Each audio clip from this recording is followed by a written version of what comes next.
Kadhalika kitenguzi cha 6 ilikuwa ni istihza.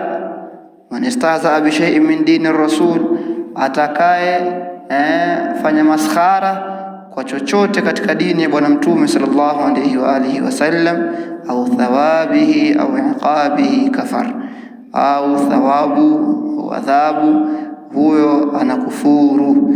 Na dalili pia ziko wazi katika hili, na kuna kisa.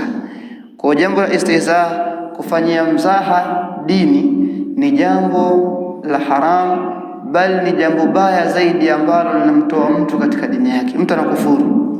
Na maal asaf, kwa masikitiko, leo hii kunapatikana watu katika vijana wengine tunaona kwamba wana muonekano wa Kiislamu, Allahu a'lam bihali, wana muonekano wa Kiislamu na Allah ndiyo mjuzi zaidi wa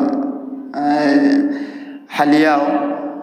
Wanafanya istihzai na dini mpaka wakafikia hatua wana comedy mbalimbali za kuifanyia istihza dini. Hawa watu wamcha Allah subhanahu wa ta'ala, kwa sababu hiki wanachokifanya ni kitu cha hatari na ni kitu ambacho kinawatoa katika Uislamu wao, ni kitenguzi cha Uislamu.